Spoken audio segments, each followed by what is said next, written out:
اعوذ باللہ من الشیطان الرجیم بسم اللہ الرحمن الرحیم الحمد للہ رب العالمین والصلاة والسلام علی سیدنا و مولانا ابی القاسم محمد اللہم صلی علی محمد و آل محمد وآلہ الطیبین الطاہرین المعصومین المظلومین المنتجبین الاخیار ولعنۃ اللہ علی اعدائہم الاشرار اما بعد فقال اللہ تبارک و تعالی فی کتابہ المبین بسم اللہ الرحمن الرحیم والعصر ان الانسان لفی خسر الا الذین آمنوا وعملوا الصالحات وتواصوا بالحق وتواصوا بالصبر۔ ناظرین محترم، گزشتہ جو سورہ تھا سورہ تکاثر، جس کے اختتام پہ یہ عرض کیا کہ خداوند متعال اس سورے میں انسانیت کو یہ پیغام دینا چاہ رہا ہے کہ تم مال و زر کے پیچھے بھاگنا چھوڑ دو۔ الہاکم التکاثر حتی زرتم المقابر، تم قبروں تک جا پہنچے لیکن مال اور کثرت مال کے پیچھے بھاگتے رہے۔ وہ لوگ جو غرق در دنیا ہوئے، وہ لوگ جنہوں نے دنیا ہی کو سب کچھ سمجھا، ایسے لوگوں کو کامیاب کہنا، ایسے لوگوں کو کامرانی کے نزدیک سمجھنا، ایسے لوگوں کو اچھا سمجھنا، ایسے لوگوں کو ایک کامیاب انسان تصور کرنا، یہ ہمارے معاشرے میں دیکھا جا سکتا ہے کہ میں اور آپ کسی کی کامیابی کے لیے معیار اس چیز کو قرار دیتے ہیں، دیکھو اس کا لائف اسٹینڈرڈ کیسا ہے، اس کا لائف اسٹائل کیسا ہے، کتنا بڑا بنگلہ ہے، کتنی بڑی گاڑی ہے، اس کے گھر والے، اس کا گھر بار، یہی چیزیں دیکھ کر میں اور آپ فیصلہ کرتے ہیں کہ سامنے والا شخص کامیاب ہے یا کامیاب نہیں۔ خداوند متعال اس مختصر ترین سورے میں ایک اہم ترین پیغام دینا چاہ رہا ہے۔ بسم اللہ الرحمن الرحیم والعصر، واو قسم کا واو کہلاتا ہے، والعصر یعنی عصر کی قسم۔ اب عصر کی قسم سے کیا مراد ہے؟ مفسرین نے بہت سارے اقوال ذکر کیے ہیں۔ وقت عصر، نماز عصر جو ہے، بعض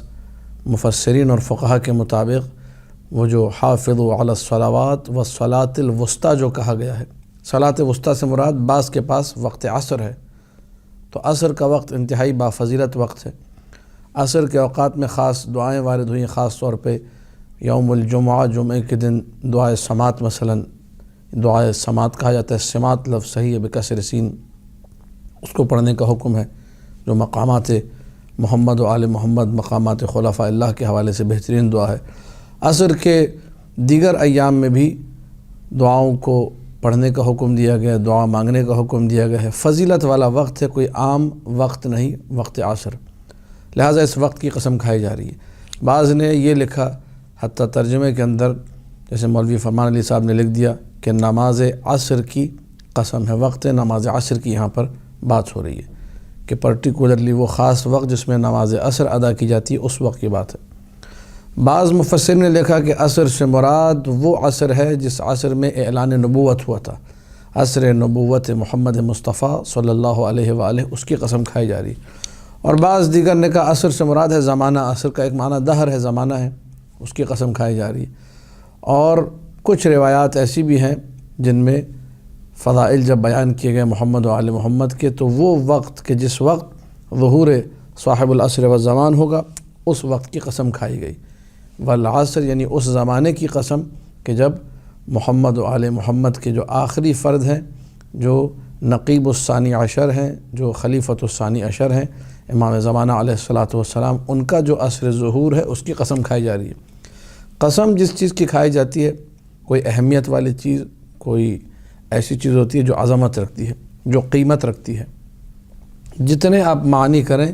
یہ سارے کے سارے معانی جو ہیں اس شے کی اہمیت ہی پر دلالت کرتے ہیں کہ جس کی قسم کھائی جا رہی ہے۔ سوال یہ ہے کہ قسم کھائی کیوں جاتی ہے؟ یہ میں نے دوسرے مقامات پر بھی جہاں پر قسمیں آئی ہیں وہاں بیان کیا ہے، لیکن چونکہ یہاں پر بھی قسم ہے تو تکرار کرنے میں کوئی حرج نہیں ہے۔ ناظرین اس کو اپنے ذہن میں اس نقطے کو محفوظ رکھیں کہ لغت عرب میں جب انسان بلاغت عرب کا مطالعہ کرتا ہے، اور یہ وہ بلاغت ہے جو دنیا کی ہر زبان میں رائج ہے، قسم اور کسی بات کو انتہائی شد و مد کے ساتھ، شدت و حدت کے ساتھ، اور امفسائز اور امبوز جسے کرنا کہا جاتا ہے، ان تمام کیفیات کے ساتھ تب بیان کیا جاتا ہے جب سامنے والا ماننے کو تیار نہ ہو۔ آسان زبان میں جب سامنے والا کسی بات کا انکاری ہو، انکار کر رہا ہو کہ نہیں ایسا نہیں ہے، وہاں ہم قسم کھا کے کہتے ہیں کہ نہیں ایسا ہی ہے، خدا کی قسم ایسا ہے، کعبے کی قسم ایسا ہے، یا بعض اوقات لوگ اپنے والدین کی قسم کھاتے ہیں کہ ماں باپ کی قسم، بچے کے سر کی قسم ایسا ہی ہے، میں جھوٹ نہیں بول رہا۔ سامنے والا آپ کے سچے ہونے کا انکاری ہے تو آپ اپنے سچے ہونے کو ثابت کرتے ہیں اور اس کے جھوٹ کو رد کرتے ہیں قسم کھا کر۔ تو خلاصہ ہے کہ قسم جہاں بھی کھائی جاتی ہے تو کسی ایسی بات پر کھائی جاتی ہے جس کا سامنے والا منکر ہو، ورنہ قسم کھانے کی کوئی تک نہیں بنتی ہے۔ اگر آپ ایک بات مانتے ہیں، آپ مانتے ہیں اللہ ایک ہے، میرا بھی عقیدہ اللہ ایک ہے، اور میں آپ سے کہوں کہ خدا کی قسم اللہ ایک ہے، تو آپ ہنسیں گے، بولیں گے بھائی میں بھی مانتا ہوں، تو کی نہیں ہے کوئی قسم کھانے کی، یہ فضول میں تم میرے سامنے کیوں قسم کھا رہے ہو؟ بلکہ آپ شاید اس نقطے کی طرف ملتفت نہ بھی ہوں، لیکن آپ کے ایک وجود کے اندر یہ چیز حصہ بن چکی ہے اور آپ کو بھی پتہ ہے، اگرچہ الفاظ یہ والے نہ ہوں، آپ کو پتہ ہے کہ قسم انکار ہی پر کھائی جاتی ہے۔ آپ پلٹ کے کہتے ہیں اللہ کے بندے کیا میں کافر ہوں، کیا میں مشرک ہوں جو تم میرے سامنے اس طرح قسم کھا کے بتا رہے ہو کہ اللہ کی قسم اللہ ایک ہی ہے، یا خدا کی قسم اللہ ایک ہی ہے، یا مثال طور پر کسی اور چیز کی قسم اللہ ایک ہی ہے، میرے سامنے مت کہو، میں تو مانتا ہوں۔ لہذا قسم وہاں کھائی جاتی ہے جہاں سامنے والا منکر ہو۔ جب یہ نقطہ واضح ہو گیا، اب ہم دیکھتے ہیں کہ سورہ عصر میں کس بات کی قسم کھائی جا رہی ہے۔ والعصر، عصر کے وقت کی قسم، اب وہ وقت عصر ہو یا وقت عصر نبوت ہو، وقت عصر ظہور امام زمانہ ہو، جو بھی اہم ترین معنی آپ لینا چاہیں تفاسیر کے مطابق، روایت معصومین کے مطابق لے سکتے ہیں۔ ہم نے جب قسم کھا لی کس بات پہ کھائی؟ ان الانسان لفی خسر، ساری کی ساری انسانیت خسارے میں ہے اور گھاٹے میں ہے۔ یہ وہ بات ہے اگر آپ کسی عام آدمی کے سامنے کریں گے وہ ماننے کو تیار نہیں ہوگا، سب خسارے میں کیسے ہو سکتا ہے؟ ایک مومن، ایک موحد اس بات کو قرآن کی روح سے سمجھے کہ قرآن کی نگاہ میں کامیاب اور کامران فرد وہ ہے جو اس استثناء کو اپنے وجود میں رکھتا ہو جو قرآن نے کیا۔ معیار کیا ہے کامیابی کا اور کامرانی کا ایمان اور عمل صالح۔ جس نے ایمان اور عمل صالح کو لے لیا یہ کامیاب ہے، باقی سب گھاٹے میں ہیں۔ تم اپنے معیار نہ بناؤ۔ عزت کا معیار یہ نہیں ہونا چاہیے کہ پیسہ زیادہ ہے، جاہ و حشم زیادہ ہے، لوگوں کی نگاہ میں اس کی وجاہت زیادہ ہے، لوگوں کی نگاہ میں اس کی بات زیادہ چلتی ہے، حکومتوں میں اس کا زیادہ آنا جانا ہے، وزارتوں کا تعلق اس سے بہت زیادہ ہے، وزیر اس کے پاس آتے ہیں، نوکر چاکر اس کے زیادہ ہیں، گاڑیاں زیادہ ہیں، ساری دنیاوی چیزیں۔ ان العزت للہ جمیعا، عزت ساری کی ساری خدا کے ہاتھ میں۔ خدا پر ایمان لاؤ، عمل کو نیک کرو تو تم خسارے میں نہیں ہو، ورنہ ساری انسانیت خسارے میں ہے۔ بڑے بڑے بادشاہ گزر گئے، نمرود ہے، فرعون ہے، بخت نصرہ جس کو بخت النصر پڑھا جاتا ہے وہ ہے، اور دیگر بڑے بڑے بادشاہ کے جنہوں نے پوری دنیا پر حکومت کی، وہ سب کے سب خسارے میں ہیں۔ ہارون رشید کے بارے میں جس نے 54-55 ممالک پہ حکومت کی، مشہور و معروف ہے کہ اپنے محل کی چھت پہ کھڑے ہو کر کہتا تھا بادلوں کو دیکھ کر جہاں برسنا ہے جا کے برسو، جب فصل کٹے گی، غلہ کٹے گا تو ٹیکس میرے ہی پاس آئے گا۔ اتنا بڑا بادشاہ خسارے میں نہیں ہے۔ ان الانسان لفی خسر، واحد وہ انسان جو خسارے میں نہیں ہے وہ کون ہے؟ قرآن نے بیان کیا، الا الذین آمنوا، وہ لوگ جو ایمان لے کر آئے، جنہوں نے اپنے عقیدے کو درست کیا، وعملوا الصالحات، اور عقیدے کے ساتھ اپنے عمل کو نیک بنایا۔ اب جو عمل کو نیک بنایا اس کے اندر جو اہم ترین چیز ہے جس سے آپ کے عمل صالح کو فروغ ملتا ہے، جو عمل صالح میں اور ایمان کے حوالے سے ایک بنیادی ترین چیز ہے، وہ یہ کہ انسان اپنا پیغام دوسروں تک بھی پہنچائے، اس کو اپنے آپ پہ محدود نہ کرے۔ اسی لیے جو اگلی آیت آ رہی ہے وَتَوَاصَوْا بِالْحَقِّ وَتَوَاصَوْا بِالصَّبْرِ، یہ کوئی نئی بات نہیں ہے، یہ اسی ایمان اور عمل صالح سے ریلیٹڈ ہے۔ اسی لیے مفسرین نے لکھا کہ تواصوا بالحق کا مطلب یہ ہے کہ اچھے عقیدے کی وصیت کریں۔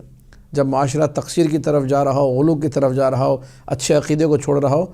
تو یہ نشر کرنا، نشر معارف الہی، نشر پیغام اہل بیت،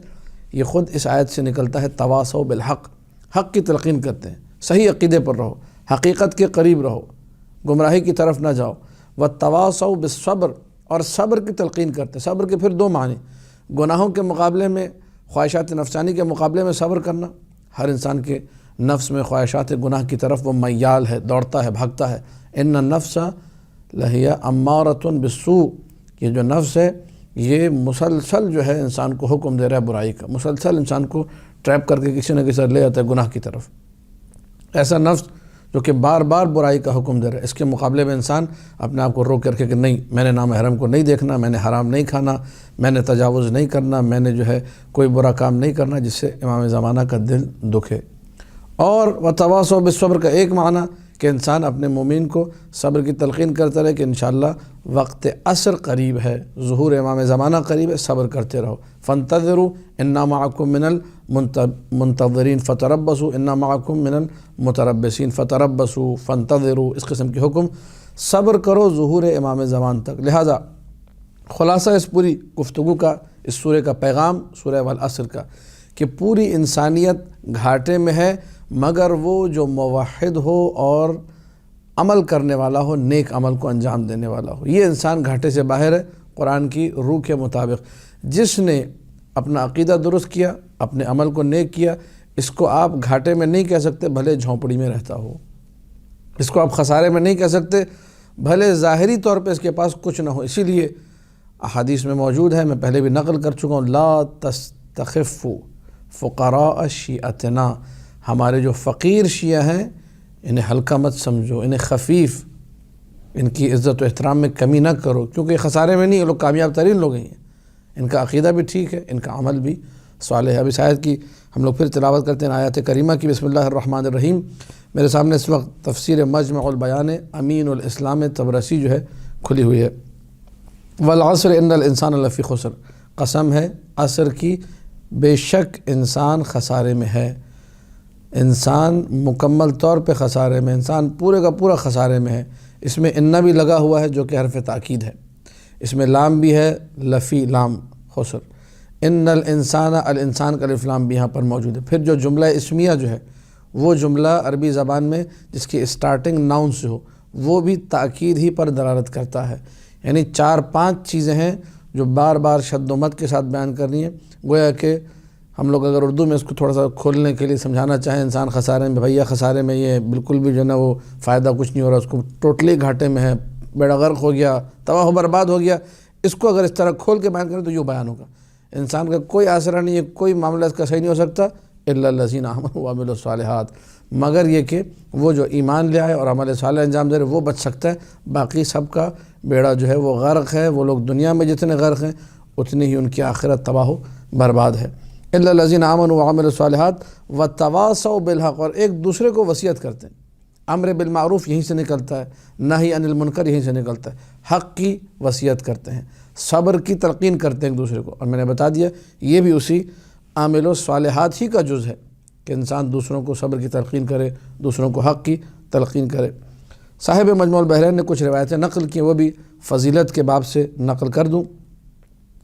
من قرأها ختم اللہ لہ بالصبر، روایت میں جملے ہیں جس نے اس سورہ کی تلاوت کی، والعصر ان الانسان لفی خسر الا الذین آمنوا وعملوا الصالحات وتواصوا بالحق وتواصوا بالصبر، تو اللہ تعالیٰ اس کی زندگی کا خاتمہ صبر ہی پر کرے گا، وہ عجلت میں اور شیطان کے آلے کاروں میں اس کا شمار نہیں ہوگا۔ وَكَانَ مَعَ أَصْحَابِ الْحَقِّ يَوْمَ الْقِيَامَةِ، حق والوں کے ساتھ اس کا حشر و نشر ہوگا قیامت کے دن۔ عن ابی عبداللہ علیہ السلام، امام جعفر صادق علیہ السلام، مولا فرماتے ہیں من قرأ العصر فی نوافلہ، جس نے اس سورہ مبارکہ عصر کی تلاوت کی اپنی مستحب نمازوں میں، چاہے وہ نماز شب ہو یا نوافل یومیہ ہوں، تو بعثہ اللہ یوم القیامت مشرقا وجہہ، اللہ اس کو جب بروز حشر محشور کرے گا تو اس کے چہرے سے ایک نور نکل رہا ہوگا، اس کا چہرہ منور ہوگا، نور افشانی کر رہا ہوگا، ایک الگ سے چہرہ ہوگا کہ بھئی سب سے الگ سے منور چہرہ جو دکھ رہا ہے یہ کس کا ہے جی؟ یہ اس شخص کا ہے جو اپنی مستحب نمازوں میں سورہ والعصر پڑھتا تھا۔ چھوٹا سا سورہ، 3 آیتیں، لیکن بڑا پیغام اور خلاصہ، اور جو جملے انہوں نے یہاں پر نقل کیے ہیں مجمع بیان طبرسی نے، بڑے عجیب جملے فرماتے ہیں۔ وفی هذه السورة اعظم دلالة على اعجاز القرآن، یہ سورہ خود جو ہے قرآن کے معجزہ ہونے پر دلالت ہے کہ ایک سورہ کے اندر پورے قرآن کا خلاصہ ہے۔ عصر کا ایک معنی ایسنس بھی ہے، نچوڑ، آپ کہہ سکتے ہیں یہ قرآن کے پیغام ہونے کے اعتبار سے کہ قرآن کا نچوڑ کیا، بھئی یہی سورہ ہے، پورے قرآن کا نچوڑ پیش کرنا ہو اگر کبھی، آپ نچوڑ کے طور پہ سورہ پیش کر سکتے ہیں، والعصر ان الانسان لفی خسر الا الذین آمنوا وعملوا الصالحات، یہ قرآن کا نچوڑ ہے، یہ قرآن کا خلاصہ ہے سورہ والعصر۔ اس کے بعد ضاحکا سنہ، جب میدان حشر میں آئے گا نور تو ہوگا، اس کے دانتوں میں ایک مسکراہٹ کی کیفیت ہوگی، دانت اس کے نمودار ہوں گے، سب اس کو ہنستا کھلتا وہاں پر دیکھیں گے۔ قریرۃ عینہ، آنکھوں میں ایک ٹھنڈک ہوگی، ایک اطمینان ہوگا، ایک سکون ہوگا۔ حتی یدخل الجنہ، یہاں تک کہ جنت میں داخل ہو جائے گا، کیونکہ بہت سارے لوگ کچھ مواقف میں مطمئن دکھائی دیں گے،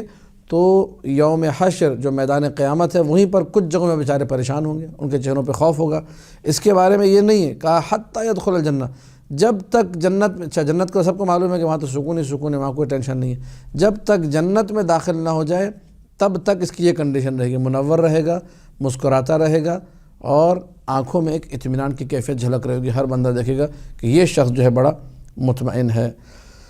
تفسیر ہم نے اس کی آپ کے سامنے بیان کر دی، باتیں اور بھی ہیں، لیکن چونکہ ایک مختصر جسے کہا جائے پیغام دینا تھا سورہ والعصر کے حوالے سے، تو وہ پیغام یہی ہے، انسانیت پوری کی پوری گھاٹے میں، مگر وہ جو مومن ہو اور عمل صالح کرنے والا ہو۔ والسلام علیکم ورحمۃ اللہ وبرکاتہ۔